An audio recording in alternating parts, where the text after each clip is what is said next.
ऐसा सुना था कि चुटकी बजाने से चुटकियों में काम होते हैं। ये काम करो, चुटकी में काम हो जाएगा। आज मैं आपको ऐसा साधन बता रहा हूं जिसमें चुटकी बजाने से तुम्हारे प्यार को तुम्हारे पास आना ही पड़ेगा, तुम्हारे रिश्ते को सफल बनाना ही पड़ेगा, तुम्हारे संबंध को ठीक होना ही पड़ेगा।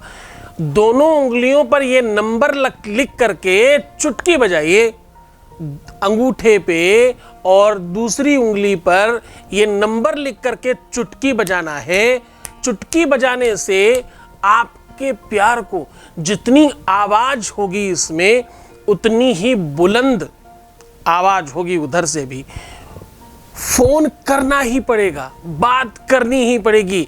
ये आवाज उसके कानों में ऐसा गूंजेगी मानो दुनिया में और कहीं कुछ हो ही नहीं रहा है।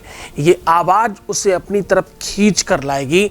आज हम आपको ध्वनि तंत्र के बारे में बात कर रहे हैं और ये पूरी तरह से सार्थक है और कुछ क्षणों में ही इसका प्रभाव दिखाई पड़ता है। जानिए पूरा विश्लेषण। With astrology. नमस्कार, मैं हूं आचार्य सतीश अवस्थी। आपका बहुत स्वागत करता हूं लव विद एस्ट्रोलॉजी में। लव विद एस्ट्रोलॉजी आपके अपने जीवन को श्रेष्ठ बनाने के लिए, लव विद एस्ट्रोलॉजी आपके लाइफ में प्यार भरने के लिए, लव विद एस्ट्रोलॉजी आपको आपसे मिलवाने के लिए, लव विद एस्ट्रोलॉजी में शादीशुदा लाइफ, मैरिटल लाइफ, शादी के बाद का जीवन, प्रेम लाइफ, रिलेशनशिप लाइफ और आपकी अपनी पर्सनल लाइफ, आपका घर परिवार, इन सबको सुरक्षित कर, सुव्यवस्थित कर आपका बनाने का साधन बनाने की एक व्यवस्था है। यहाँ पर आपके जीवन में प्यार भरा जाता है, आपके परिवार को बचाया जाता है, आपको जीवंत किया जाता है, आपको सजाया जाता है, आपको संवारा जाता है, आपको जीना सिखाने में मदद कराई जाती है। ये सब तो बहुत छोटी सी बात है। आपको आपसे मिलवाया जाता है। यहाँ 20-22 सालों में 25 लाख लोग लाभान्वित हो चुके हैं। यहाँ का सक्सेस रेट 96% प्लस है। यहाँ अधिक लाभ इसलिए होता है क्योंकि यहाँ गीता, वेद, पुराण, शास्त्र, उपनिषद, बड़े बड़े ग्रंथों का निचोड़ और उनका रिसर्च करके आपको उपाय बताया जाता है। आज हम कह रहे हैं ध्वनि तंत्र के बारे में बात कर रहा हूं मैं। ध्वनि, आवाज, इस पर बहुत काम होता रहा है। जितना भी मंत्र विज्ञान है वो सब ध्वनि तंत्र पर आधारित है। ट्रांजिस्टर में, रेडियो में अगर आप देखें, पुराना रेडियो अगर आपके पास कहीं पड़ा हो और आपने देखा हो तो उसमें एक बटन होती थी, उसको घुमाने पर एक वायर ऐसे खिसक रहा होता था आगे पीछे। वो वायर जिस भी नंबर पर पहुंच जाता उस नंबर का स्टेशन बजने लग जाता, यानी उसकी फ्रीक्वेंसी उस पर मैच करती और वहां का स्टेशन आपसे आपके यहां प्रसारित होने लगता। ध्वनि तंत्र इसी व्यवस्था पर आधारित है।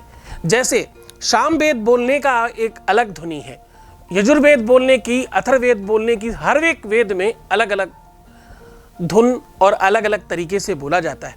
आप गूगल पे देख सकते हो कि सामवेद कैसे बोलते हैं, गाने की तरह, जैसे गाया जाता वैसे मंत्र गाते हैं वो। और शुक्ल यजुर्वेद ऐसा लगता है जैसे युद्ध कर रहे हो। अथर्ववेद उल्टा हाथ करके ऐसे बात करते जैसे किसी को सांत्वना दिया जा रहा हो, क्योंकि हर एक वेद का अपना एक मतलब है। शुक्ल यजुर्वेद जब बात करते हैं तो हाथ सीधा रखकर बात करते हैं और स्वर लगाते हैं, क्योंकि वो नाभि से ऊपर की ओर की बात कर रहे हैं। जब आप अथर्ववेद की बात करते हैं तो हाथ उल्टा रखकर ऐसे नीचे स्वर लगाकर बात करते हैं। सांत्वना देने की बात है, क्योंकि वो उसमें आयुर्वेद से संबंधित बात है। वहां पर सिंपैथी की जरूरत है। तो हर एक वेद एक अलग अलग पैथी पर आधारित है। वेद जीवंत करने का साधन है और सारे के सारे वेदों में अलग अलग ध्वनियां हैं। सब वेदों का अलग ध्वनि है। मान्यता यहां तक भी है कि कुछ लोग ऐसा मानते हैं कि सामवेद को बिल्कुल वैसे ही पढ़ा जाता है जिस प्रकार से इस्लाम धर्म के लोग नमाज पढ़ते हैं, जिस धुन में, जिस आप कभी अगर आपने सुना हो अजान वगैरह तो आपको पता होगा कि वो एक अलग धुनी होती है। इसी प्रकार से सेम उसी ध्वनि में हमारे यहाँ सामवेद बोला जाता है। सामवेद की ध्वनि वैसी है।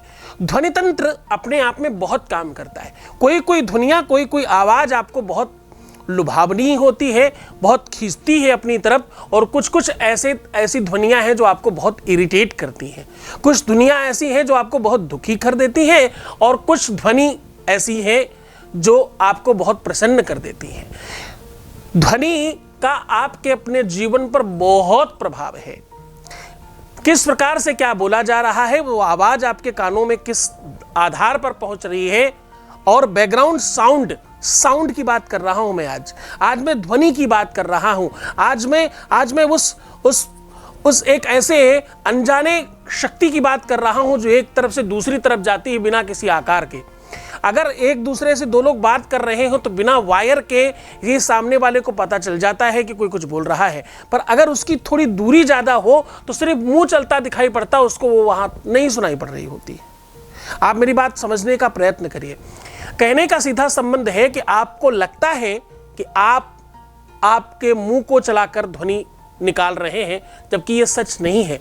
आप उस हवा में प्रस्फुटन कर रहे हैं अपनी जीभ से। अंदर से तो सिर्फ एक हवा आ रही है, उस हवा को आप जीभ के साथ खेल रहे हैं और उस खेल में कुछ बाहर आ रहा है। इसे ध्वनि तंत्र कहते हैं। इसमें भी नवग्रहों की तरह, जैसे 9 ग्रहों में 7 प्रमुख ग्रह हैं और 2 छाया ग्रह हैं।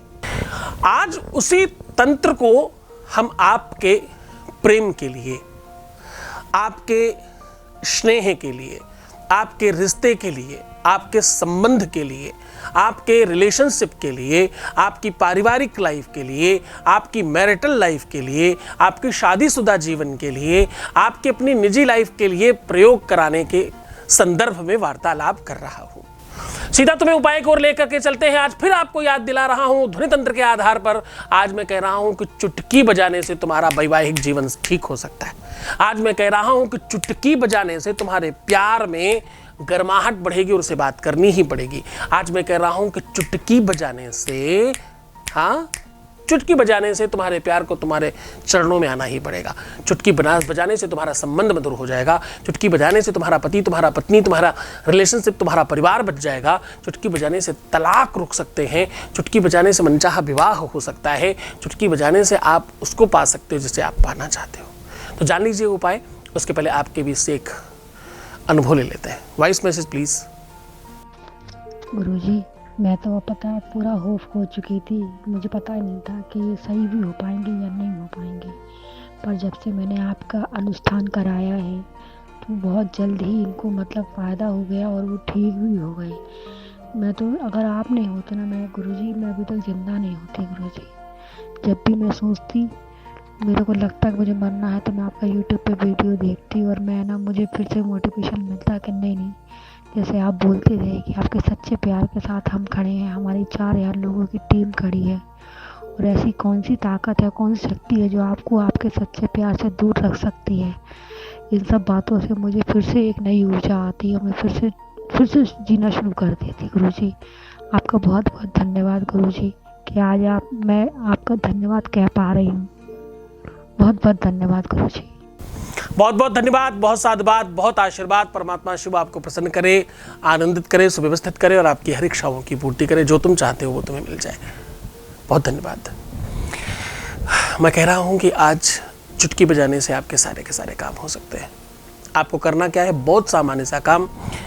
जिस भी समय ये उपाय कर रहे हो उसके पहले हाथ जोड़ करके अपने गुरु को, अपने इष्ट को, अपने शक्तियों को, अपने कुल देवताओं को प्रणाम करिए। आसन पर बैठ जाइए।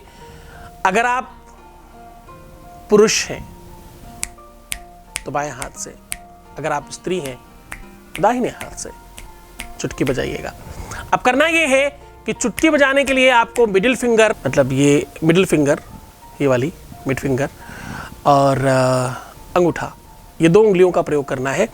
इस पर आपको करना ये है कि पहले थोड़ा सा हल्दी और कच्चा दूध या गंगा जल लगा करके हल्का सा इसमें लेप कर देना है, बहुत हल्का सा, दोनों पोरों पे, आगे वाले भाग पर। और उसके बाद किसी भी पेन पर अंगूठे में 9 और मिडिल फिंगर में 11 नंबर लिख देना है और 7 बार चुटकी बजा करके आदेश देना है कि तुम्हें ये करना ही पड़ेगा जो तुम चाहते हो। ऐसा करके देखिए और ये काम कोशिश करिएगा कम से कम 9 और 11 बार ही करें। आप दिन भर में कर सकते हैं, 2 दिन में कर सकते हैं, 3 दिन में कर सकते हैं, बार बार भी कर सकते हैं, क्योंकि इसमें कोई सामग्री नहीं लग रही है, इसमें कोई बहुत बड़ा एफर्ट्स नहीं लग रहा है। इसको पूरे मन से, पूरी श्रद्धा से, पूरे विश्वास के साथ करना। जितना तगड़ा प्रबल विश्वास होगा, जितना ज़्यादा आप इसको मंतव्य के साथ करेंगे कि होगा ही मेरा काम, शायद मेरा भी हो जाए, देख लेते हैं, सबका कर लिया, एक बार ये वाला भी उपाय कर लेते हैं, नहीं होगा, इससे मेरा काम होगा ही, ये प्रबल विश्वास चाहिए तो आपका काम होगा। पूरे मन से, पूरी श्रद्धा से, पूरे विश्वास के साथ करना, खुश रहना। किसी भी दिन, किसी भी स्थिति में, किसी भी परिस्थिति में, किसी भी सिचुएशन में किया जा सकता है, बिना नहाए भी किया जा सकता है इस उपाय को।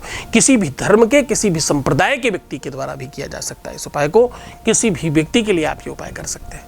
रोना, बिलखना, परेशान होना, उल्टा सीधा सोचना, नेगेटिव थिंकिंग रखना, ये सब मना है। ऐसा करने से आपके जीवन में खराबी आती है और सब कुछ खराब हो जाता है। अपना बहुत ख्याल रखिए। मैं हूँ तुम्हारे साथ। ओम नमः शिवाय।